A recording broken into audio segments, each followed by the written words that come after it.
Gracia y paz. Bienvenidos al plan de lectura por amor a su palabra. Una lectura bíblica para cada día del año en la versión Nueva Traducción Viviente. Hoy es 2 de marzo. Iniciamos nuestro plan de lectura en Éxodo capítulo 13. En este capítulo, aún todavía asombrados por la maravillosa liberación, el Señor pedirá el compromiso de su pueblo en la dedicación de sus hijos varones. Asimismo, veremos al Señor guiando la marcha del pueblo por el desierto hacia el Mar Rojo. Continuaremos nuestra lectura en el Nuevo Testamento. El Evangelio de Lucas capítulo 16. El Maestro continúa dándonos grandes enseñanzas, ahora por medio de 2 parábolas. Nos advertirá primero acerca de la administración de los bienes y el estado de nuestro corazón, y así de lo que ha de venir después de la muerte. Regresaremos al Antiguo Testamento, libro de Job, capítulo 31. Job argumentará con dolor la injusticia de su situación al declarar su inocencia. El día de ayer, por la gracia de Dios, terminamos la lectura de la primera carta de Pablo a los Corintios. Luego de una tremenda exhortación en la primera carta, Pablo ahora nos hablará para consolarnos en Cristo. Y así, hoy damos inicio al primer capítulo de la segunda carta de Pablo a los Corintios. Y así, damos inicio en Éxodo capítulo 13. Escuchemos. Luego el Señor le dijo a Moisés: «Dedícame a todos los primeros hijos varones del pueblo de Israel. Todo primer nacido, tanto de los seres humanos como de los animales, me pertenece». Entonces Moisés dijo a los israelitas: «Este es un día para recordar por siempre. Es el día que salieron de Egipto, donde eran esclavos. Hoy el Señor los sacó con la fuerza de su mano poderosa. Recuerden no comer nada que contenga levadura. Este preciso día, a comienzos de la primavera, en el mes de Abib, ustedes fueron liberados. Una vez que el Señor los haga entrar en la tierra de los cananeos, los hititas, los amorreos, los heveos y los jebuseos, deberán celebrar este suceso cada año en este mes. Él les juró a sus antepasados que les daría esa tierra, una tierra donde fluyen la leche y la miel. Durante 7 días tendrán que preparar sin levadura el pan que coman. Entonces, el 7º día celebrarán una fiesta al Señor. En esos 7 días, coman pan sin levadura. De hecho, durante ese periodo, no debe haber pan con levadura ni ningún rastro de levadura dentro de su territorio. El 7º día, darán a sus hijos la siguiente explicación: «Hoy celebro lo que el Señor hizo por mí cuando salí de Egipto. Este festival anual será para ustedes una señal visible, como una marca grabada en la mano o en la frente, que les recuerde recitar siempre esta enseñanza del Señor. Con mano fuerte, el Señor los rescató de Egipto. Por lo tanto, cumplan el decreto de este festival cada año, en la fecha señalada. Cuando el Señor cumpla la promesa que les juró a ustedes y a sus antepasados, esto es lo que deben hacer. El día que Él les dé la tierra donde actualmente viven los cananeos, deberán presentar al Señor todo primer hijo varón y toda primera cría macho de los animales, porque a Él le pertenecen. Para recuperar la primera cría de un burro, podrán pagar rescate al Señor entregando como sustituto un cordero o un cabrito. Pero si no pagan rescate para recuperarlo, tendrán que quebrarle el cuello al animal. Sin embargo, tienen la obligación de pagar rescate por todo primer hijo varón. En el futuro, sus hijos les preguntarán: ¿qué significa todo esto? Y ustedes les dirán: con la fuerza de su mano poderosa, el Señor nos sacó de Egipto, donde éramos esclavos. El faraón se puso terco y por nada quiso dejarnos salir. Entonces el Señor mató a todos los primeros hijos varones en toda la tierra de Egipto y también a los machos de las primeras crías de los animales. Por eso ahora sacrifico a todos los machos primer nacidos al Señor, pero siempre pagamos rescate para recuperar a los primeros hijos varones. Esta ceremonia servirá como una marca grabada en la mano o en la frente. Es un recordatorio de que el Señor nos sacó de Egipto con la fuerza de su mano poderosa. Cuando por fin el faraón dejó salir a los israelitas, Dios no los guió por el camino principal que atraviesa el territorio filisteo, aunque esa era la ruta más corta a la tierra prometida. Dios dijo: si los israelitas llegaran a enfrentar una batalla, podrán cambiar de parecer y regresar a Egipto. Por eso Dios los hizo dar un rodeo por el camino del desierto, hacia el Mar Rojo. Así los israelitas salieron de Egipto como un ejército preparado para la batalla. Moisés llevó consigo los restos de José, porque José había hecho jurar a los hijos de Israel que así lo harían cuando dijo: pueden estar seguros de que Dios vendrá a ayudarlos. Cuando eso suceda, llévense de aquí mis restos con ustedes. Entonces los israelitas salieron de Sucot y acamparon en Etam, al límite del desierto. El Señor iba delante de ellos y los guiaba durante el día mediante una columna de nube, y les daba luz durante la noche con una columna de fuego. Esto les permitía viajar de día y de noche. El Señor nunca quitó de su lugar delante de ellos la columna de nube ni la columna de fuego. Continuamos nuestra lectura en el Nuevo Testamento, en el Evangelio de Lucas, capítulo 16. Escuchemos. Jesús les contó la siguiente historia a sus discípulos. Había cierto hombre rico que tenía un administrador que manejaba sus negocios.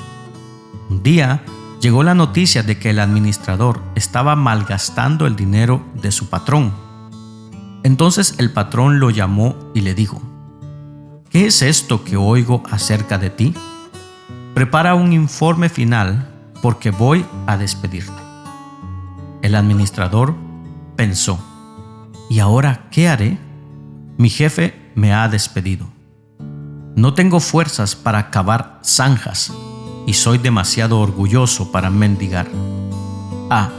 Ya sé cómo asegurarme de que tendré muchos amigos que me recibirán en sus casas cuando mi patrón me despida. Entonces invitó a todo el que le debía dinero a su patrón para conversar sobre la situación. Le preguntó al primero: ¿cuánto debes a mi patrón? El hombre contestó: le debo 100 medidas de aceite de oliva. Entonces el administrador le dijo: toma la factura y cámbiala a 50 medidas. Le preguntó al siguiente: ¿cuánto le debes tú? Le debo 100 medidas de trigo.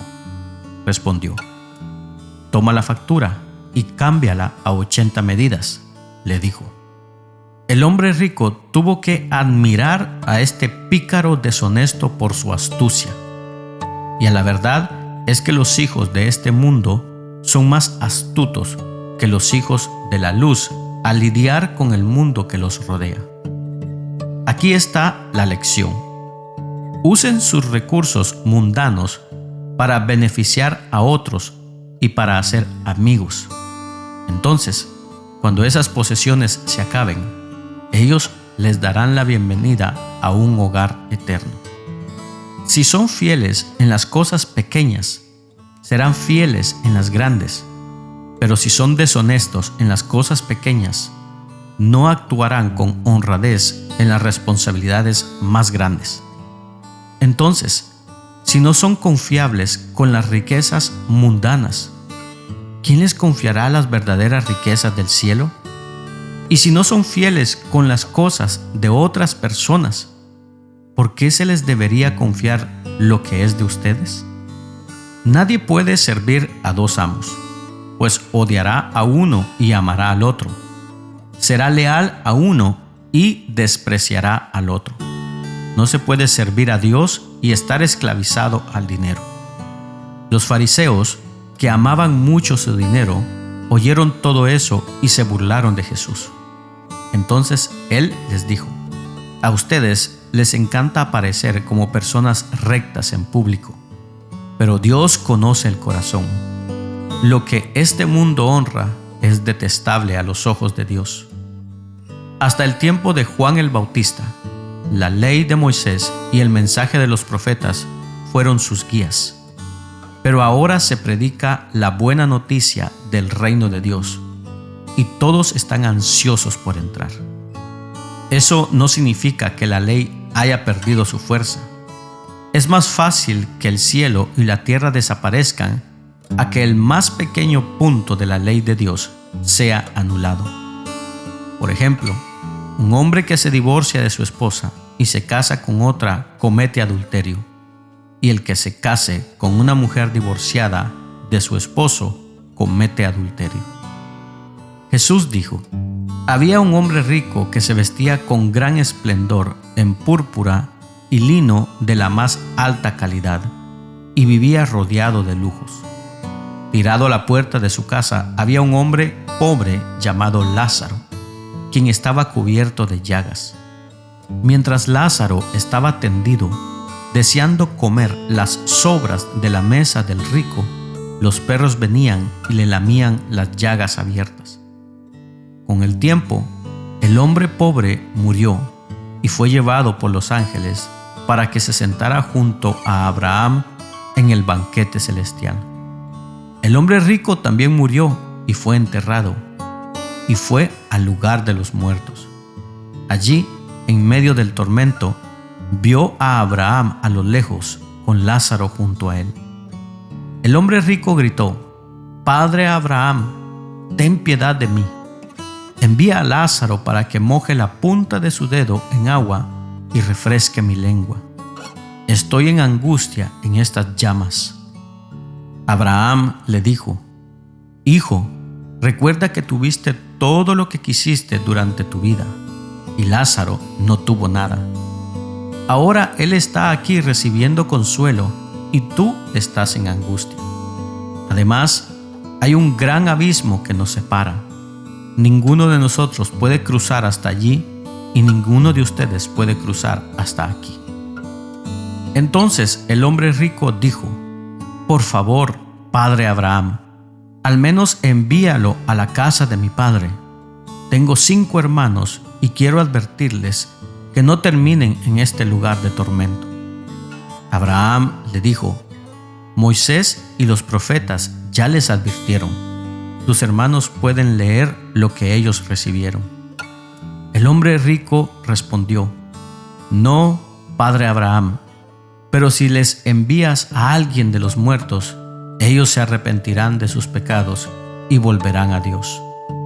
Pero Abraham le dijo: Si no escuchan a Moisés y a los profetas, no se persuadirán por más que alguno se levante de los muertos. Regresamos al Antiguo Testamento, al libro de Job, capítulo 31. Escuchemos. Hice un pacto con mis ojos, de no mirar con codicia sexual a ninguna joven, pues, ¿qué ha escogido para nosotros el Dios del cielo? ¿Cuál es nuestra herencia del Todopoderoso en las alturas? ¿No es calamidad para los malvados y desgracia para quienes hacen el mal? ¿No ve Dios todo lo que hago y cada paso que doy?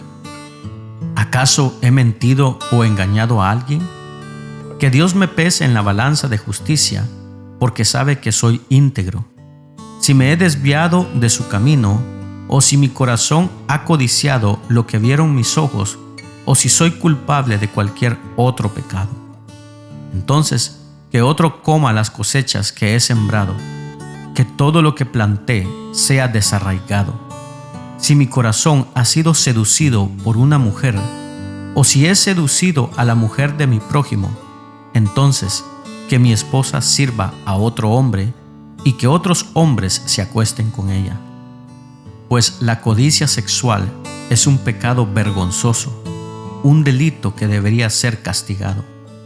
Es un fuego que arde todo el camino hasta el infierno, arrasaría con todo lo que poseo. Si he sido injusto con mis siervos o con mis siervas cuando me han presentado sus quejas, ¿cómo podría enfrentarme con Dios? ¿Qué podría decir cuando Él me interrogara? Pues Dios me creó tanto a mí como a mis siervos, nos formó a ambos en el vientre. ¿He rehusado a ayudar al pobre? ¿O he acabado con las esperanzas de las viudas? ¿He sido tacaño con mi comida o me he negado a compartirla con los huérfanos? No, desde la niñez he cuidado a los huérfanos como un padre, y toda mi vida me he ocupado de las viudas. Cuando veía sin vestido a los que no tienen hogar y a los necesitados sin nada que ponerse, ¿acaso no me alababan por darles ropa de lana para combatir el frío? Si he levantado la mano contra un huérfano, sabiendo que los jueces se pondrían de mi parte, entonces que se disloque mi hombro, que mi brazo se descoyunte. Eso sería mejor que enfrentarme al juicio de Dios. Si la majestad de Dios está en mi contra, ¿qué esperanza queda? ¿He puesto mi confianza en el dinero o me he sentido seguro a causa de mi oro? ¿Me he rodeado de mi riqueza y de todo lo que poseo? ¿He mirado alguna vez al sol que brilla en los cielos o a la luna que recorre su sendero de plata?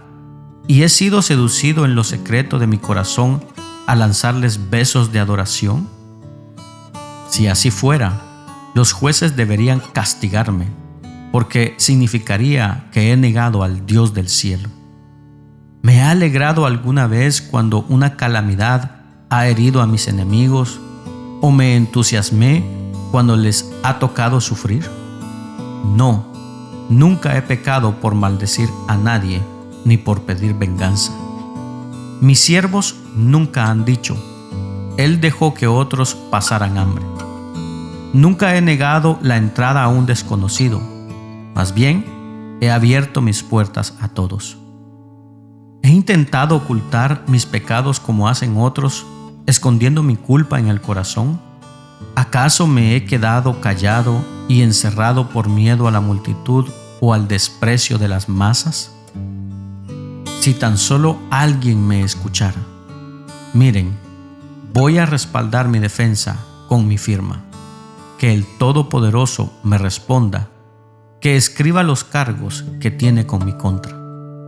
Me enfrentaría a la acusación con orgullo y la llevaría como una corona.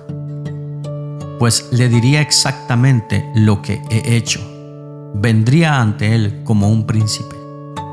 Si mi tierra me acusa y todos sus surcos claman juntos contra mí, o si he robado sus cosechas o he matado a sus propietarios, entonces que en esa tierra crezcan cardos en lugar de trigo y malezas en lugar de cebada. Aquí terminan las palabras de Job. Culminamos nuestra lectura el día de hoy, iniciando la lectura de la segunda carta de Pablo a los Corintios, capítulo 1. Escuchemos. Yo, Pablo, elegido por la voluntad de Dios para ser un apóstol de Cristo Jesús, escribo esta carta junto con nuestro hermano Timoteo. Va dirigida a la iglesia de Dios en Corinto y a todo su pueblo santo que está en toda Grecia. Que Dios nuestro Padre y el Señor Jesucristo les den gracia y paz. Toda la alabanza sea para Dios, el Padre de nuestro Señor Jesucristo. Dios es nuestro Padre misericordioso y la fuente de todo consuelo. Él nos consuela en todas nuestras dificultades para que nosotros podamos consolar a otros. Cuando otros pasen por dificultades, podremos ofrecerles el mismo consuelo que Dios nos ha dado a nosotros.